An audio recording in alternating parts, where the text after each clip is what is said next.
L'invité de la matinale. KTO Radio. Et ce matin, c'est Étienne Loraillère qui retrouve l'invité des matinales de KTO Radio depuis Lourdes, où se tient jusqu'à ce midi l'Assemblée plénière des évêques de France. Bonjour Étienne. Bonjour Maxence, bonjour à tous. Nous sommes avec François Fayolle, diacre permanent et coordinateur du Comité national du diaconat depuis 3 ans. Bonjour François. Bonjour. Vous êtes venu ici à Lourdes pour faire un point d'étape avec les évêques de France, 60 ans après le rétablissement de l'ordre des diacres par le Concile Vatican II. Peut-être pour commencer, un rappel, qu'est-ce qu'un diacre permanent ? Alors, un diacre est un homme ordonné pour le service du peuple de Dieu.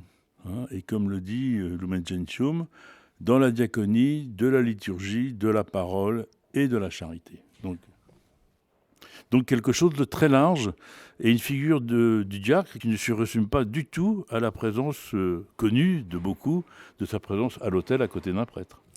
Et c'est un ministre ordonné, c'est-à-dire qu'il reçoit une ordination. Oui, c'est un ministre ordonné. Dans le cadre des textes de Vatican II, il y a une unité du sacrement d'ordination entre les évêques, les prêtres et les diacres, chacun dans un ordre différent. Alors on entend souvent dire que le diaconat se cherche. Qu'est-ce que cela veut dire ?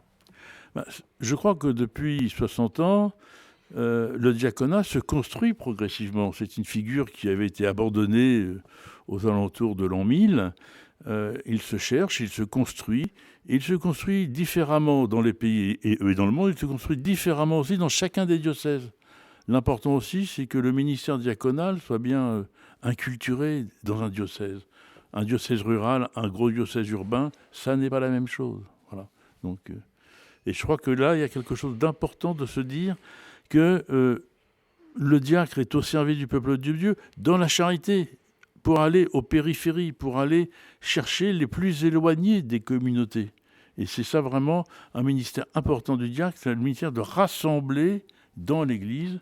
Et un autre aspect de son ministère, qui est celui aussi de tous les ministres ordonnés, c'est d'être le ministre de la communion au sein du peuple de Dieu. Oui, parce que le diacre est configuré au Christ serviteur. Oui, alors effectivement, c'est ce que dit maintenant très, très clairement depuis 2009 l'Église, en distinguant bien le diacre configuré au Christ serviteur et d'autre part les prêtres et les évêques configurés au Christ pasteur. Voilà. Alors certains ont peut-être dans l'oreille la question du diaconat féminin, du fait des débats autour du synode sur la synodalité dans l'Église. Le souhait de certains, on le sait, que les femmes puissent accéder au ministère ordonné. Quel est d'après vous l'impact de ce débat sur la compréhension de ce qu'est le diaconat aujourd'hui ? Je crois que, pour revenir sur la question des femmes et de leur... Je crois que l'Église tient parce qu'il y a de nombreuses femmes qui sont engagées. Voilà, ça c'est clair. Elles assurent de nombreuses responsabilités. De nombreuses femmes sont laïques en mission ecclésiale. La présence des communautés religieuses est aussi quelque chose de très important. Et effectivement, je pense que les femmes pourraient avoir toute leur place, à titre personnel, pourraient avoir toute leur place au sein du diaconat. C'est un débat qui n'est pas un débat français, c'est vraiment un débat qui est en charge à Rome depuis des années.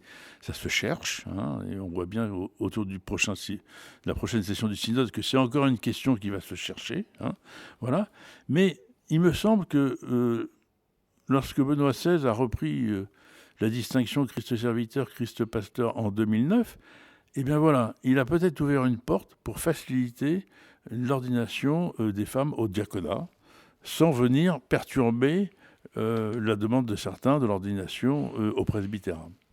Et on entend aussi le fait que dans une église qui cherche à se décléricaliser, certains s'interrogent sur le fait de cléricaliser des femmes, mais on ne va pas faire le débat autour des femmes diacres.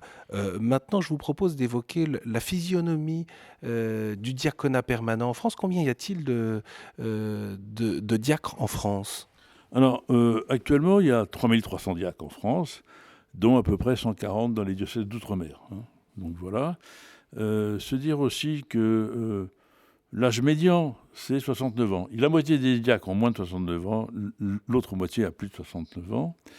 Que également, le nombre d'ordinations est assez constant depuis 10 ans, autour de 90 par an, ce qui est important. hein, parce que ça veut dire que on a quasiment 400 hommes et femmes, le plus souvent, puisque la plupart des diacres sont en couple marié, qui sont en formation, en cheminement vers l'ordination. C'est pas rien de savoir que 400 couples sont en train de se préparer au diaconat. Oui, il y a à peu près 90 ordinations par an. Oui, c'est ça. Depuis 10 ans, exactement 88, si la moyenne est bonne. Voilà. Vous avez partagé aux évêques de France 4 grandes interrogations majeures. La première, elle porte sur justement la figure du diaconat ou les figures du diaconat à développer. Pourquoi ? Parce que il faut bien voir que en 1970, les évêques de France ont pris un parti très fort qui était de dire les diacres, ce sont de préférence des hommes mariés, en famille, au travail, et qui vont être au service du peuple de Dieu. Donc une figure très incarnée, très, comme je l'ai déjà dit, les pieds dans la glaise, en quelque sorte. Hein. Voilà. Et ça a besoin d'être visité, c'est le cas, c'est toujours le cas, mais avec des missions qui peuvent évoluer. On voit bien, par exemple, que, en gros, pour moitié, les missions des diacres se passent autour de la préparation au sacrement, autour de la liturgie, et pour moitié, plutôt aux périphéries, sachant qu'on peut cumuler les deux. Il n'y a pas d'opposition, je crois. Moi, je crois très fortement à cette triple diaconie, rappelée dans le Lumen Gentium 29, la diaconie de la liturgie, de la parole et de la charité. Je crois que les trois se répondent. On ne peut pas dire « moi, diacre, je ne ferai que la charité » ou « moi, diacre, je ne serai qu'au service de l'autel ». Non, il manquerait quelque chose à l'exercice de notre ministère. Et se dire que justement, comme le dit très bien Lumen Gentium, si on est diacre, c'est pour être au service du peuple de Dieu. Hein, je crois que c'est important de regarder cette phrase complète de Lumen Gentium, au service du peuple de Dieu, dans la diaconie, de la liturgie, de la parole et de la charité. Et même le synode romain, dans les conclusions de la dernière session, souligne et surtout de la charité. C'est-à-dire que on exerce bien les trois, mais la charité colore l'ensemble. C'est-à-dire colore notre ministère liturgique, colore notre ministère de partage de la parole. La charité, qu'est-ce que cela veut dire concrètement ? La charité, c'est que faisons-nous par rapport aux situations des plus pauvres ? Que faisons-nous par rapport à des gens en détresse ?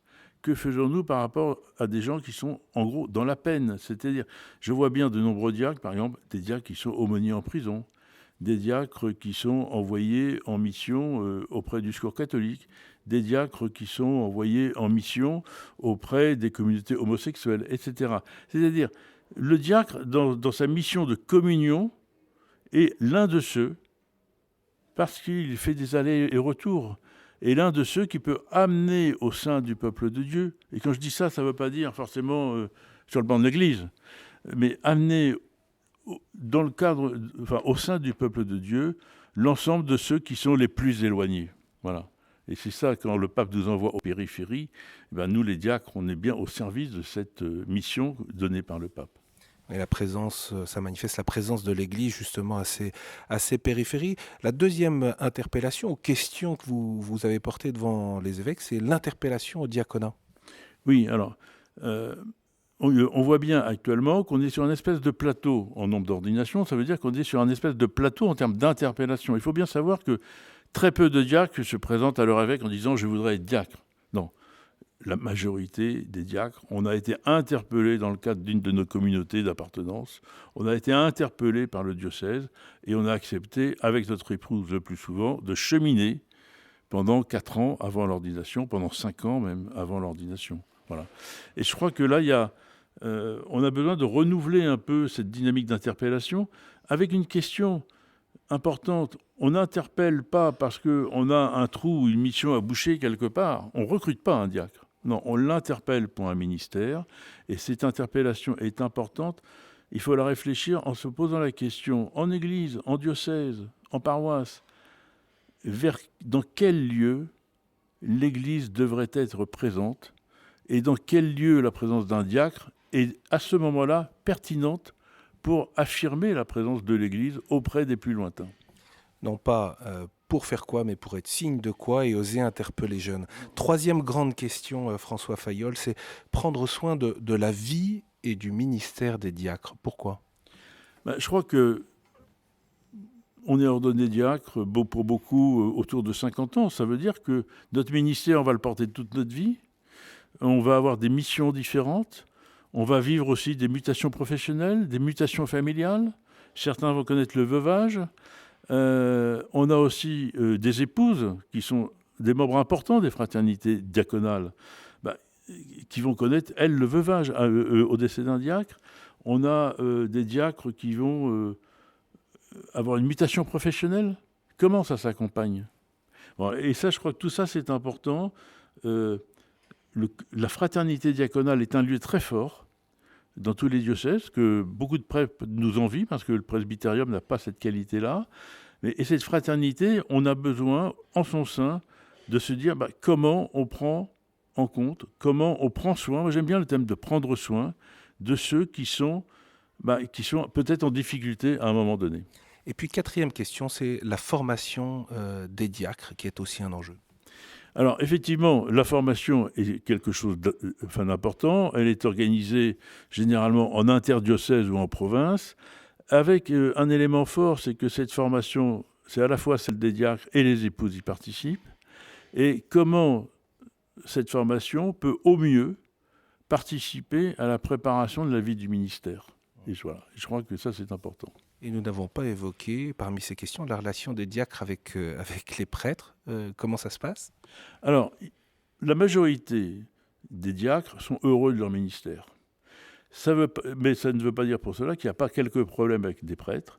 Et c'est intéressant de se dire que souvent, c'est au niveau de la paroisse et au niveau de la liturgie que les crispations se font. Ce n'est pas forcément des oppositions, mais il y a des crispations parce qu'on n'a pas la même sensibilité.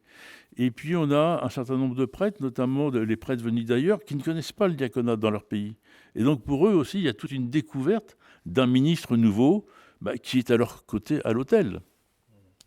Nous l'avons rappelé, François, c'est le Concile Vatican II qui a rétabli l'ordre des diacres dans l'Église.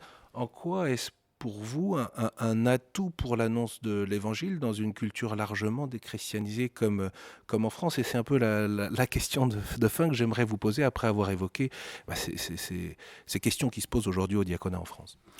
Moi, je crois qu'il y a une chose importante, c'est la présence des diacres, par exemple, dans la vie professionnelle. Milieu très déchristianisé, eh bien, dès lors que l'on sait qu'un tel ou un tel est diacre dans une entreprise ou dans une administration, immédiatement, il y a une présence de l'Église qui se fait et il devient souvent une référence, quelqu'un qu'on va appeler lorsqu'on vit des coups durs. Et notamment, les périodes de deuil sont toujours importants et nous, diacres, au travail, on est interpellés à ce moment-là. Et puis, c'est se dire aussi, l'Église se donne en quelque sorte, la possibilité d'aller au plus loin, d'aller en dehors de l'Église, de sortir aux périphéries. Merci beaucoup François Fayolle de nous avoir accordé cet entretien réalisé ici à Lourdes à l'occasion de l'Assemblée plénière des évêques de France. Je rappelle que vous êtes le coordinateur du Comité national pour le diaconat. Merci beaucoup. Merci beaucoup.